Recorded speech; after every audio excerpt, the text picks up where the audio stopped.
My dear student friends, welcome to another class of Connect Learner App. I am your CSAT faculty, Sachin Gopanal, and our today's topic of discussion would be reading comprehension or passages. This will be the first class on this topic, and I think I will add at least 2 or 3 more classes on the same topic. In today's class, what we will do is we will learn the basics. We will learn what assumptions are, what inferences are, what is a central idea, what is crux of the passage, what is then implication of this thing or passage, then what is the message that is being given by the passage. So we will learn those basics, and we will actually in this whole class we will only study only 2 passages, but we will go step by step, and through this class I will give you a very good idea of what all of those are. Okay, let us begin with the class. Look at this question. I have given just a small passage of only 1 sentence long. It's only 1 sentence length. Read the passage. The internet's rapid growth has created a power imbalance between news publishers and large online enterprises. Okay.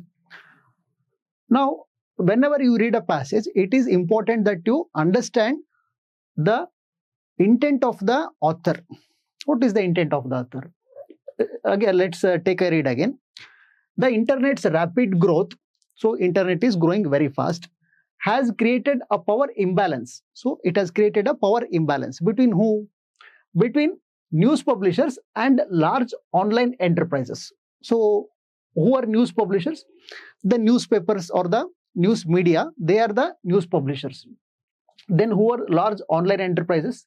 Large online enterprises, they are big online companies. They might be Google, they might be Meta, they might be Twitter. So such things, they are large online enterprises. So what is the message telling us? The message is telling us that because of internet's rapid growth, there has been a power imbalance. So there has been power imbalance between these 2 entities, news publishers and large online enterprises. Okay, let us read the question. Based on the above passage, the following assumption has been made. The internet has seen a slow and steady progress. The internet has seen a fast track progress. So this is the passage. In your actual examination, the passage will be this long. However, to learn the basics, I have given you only 1 sentence long passage. And in your actual examination, you will have 4 options. But again, to make you learn the basics, I have given only 2 options here. Now you need to choose which one is correct and which one is not. Okay. Now, look at option A again. The internet has seen a slow and steady progress. Okay, here the passage says rapid growth, but option 1 says slow and steady progress. Steady may be okay, but slow, no. They have used the word rapid. What is rapid? Rapid is sudden, quick. So look at option B. The internet has seen a fast track progress. So here they have used the word fast, rapid. They are same. So option B will be our answer. Done. Okay. Now we answered this question looking at the passage. Now, but what is this assumption? What an assumption is? An assumption is something that the author seems to have believed to be true. Now, the author of this 1 sentence long passage, does he believe that the internet has seen a fast track progress? Yes. How?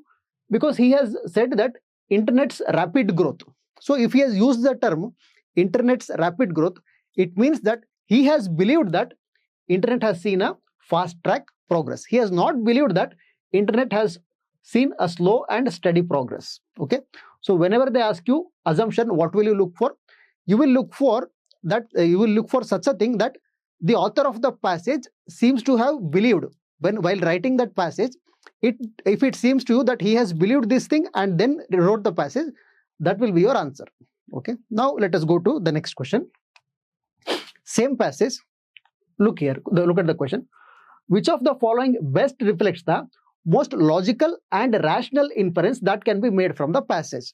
In the previous question, they had asked you for assumption. Now they are asking you for inference. So what is an inference? An inference is something that you can draw from the passage. So if you after reading the passage, if you can come to a conclusion about something, then that will be your inference. Okay. Let us answer this question and let us get back to the definition of inference once again. Look at option A.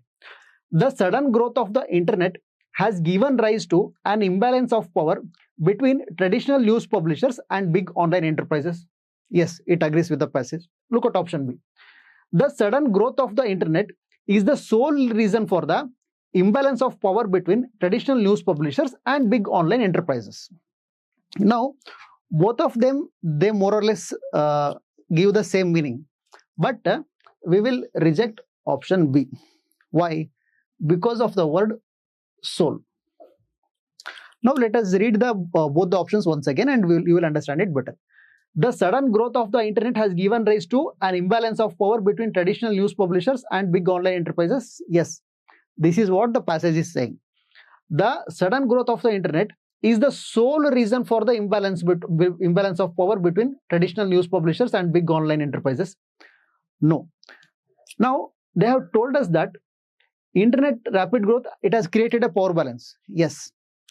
But there might be some other factors also. Now, on one domain, there might be an imbalance between news publishers and online enterprises. There might be some dimension, there might be an imbalance between the two because of internet's rapid growth. But to say that only because of internet's rapid growth, there has been a power imbalance. No, there will be some other reasons. There will be multiple other reasons usually. Whenever they use the word sole, it means only. So when they specify, no, this is only the case, no, you will always reject such an option. Why? Now, make a distinction between option A and option B. Option A, it is very rational. It also puts the blame for the imbalance on internet. But option B, it puts the blame entirely, completely on internet. So that would be very narrow approach. So we will select option A. Okay. Now, I told you we will get back to the definition of inference after answering the question. So what is an inference now? Inference is a conclusion.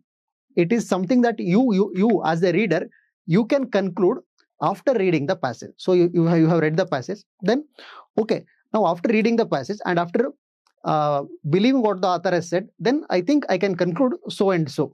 So after reading this passage, we can conclude that the sudden growth of internet is what has given rise to imbalance of power between traditional news publishers and big online enterprises. And one more thing about passage is that whatever they have given you, you have to accept it to be true. Okay. Now, what is an assumption? An assumption is something that the author seems to have believed while writing the passage. What is an inference? An inference is a conclusion that you can draw from the passage after reading the passage. Okay. Let us go further now.